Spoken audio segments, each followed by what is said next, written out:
Друзья, добрый день. Посмотрите, это у нас Z4 сегодня в студии. У меня есть реально 5 минут плюс-минус на то, чтобы ее снять. Вот такая вот красивая, симпатичная малышка. Посмотрите, она маленькая, она прям уютная. Места мало, но тачка создана для того, чтобы чисто вваливать на ней, правильно? Это ж вам не универсал, не кроссовер, на котором вы будете ехать всей семьей. Это машина для молодых людей. Сейчас у нас молодой человек уйдет, и мы доснимаем. Так, давайте вокруг немножечко вот так вот пройдем, посмотрим.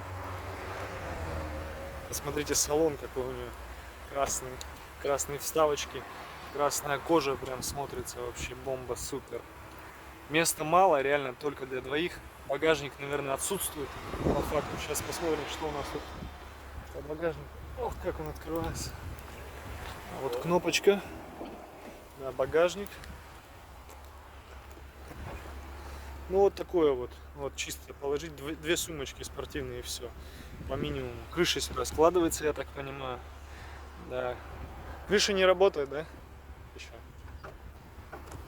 Она приехала с нерабочей крышей, но люди ее восстановят, как бы мы знали, что она не работает, соответственно, цена у машины была небольшая.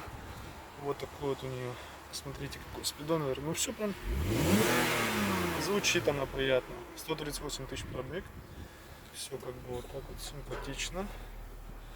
Коробка автомат, это 2,2 литра. Если честно, на дроме почему-то я не нашел такую модификацию, что было 2,2. Ну вот факт есть факт.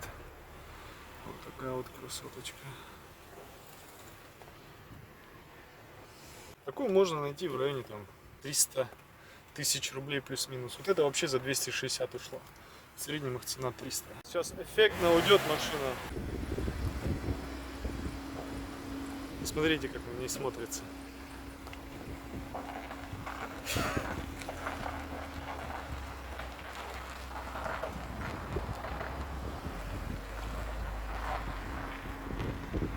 Симпатичная, да, машинка? Прям вообще она стелит. Просто стелит. Машинка стелит. Блин, как она смотрится, ё-моё. О, вы смотрите, она может. Она что-то может. 2,2 на самом деле, да? Не слабо, не слабо. Ну что, продолжаем.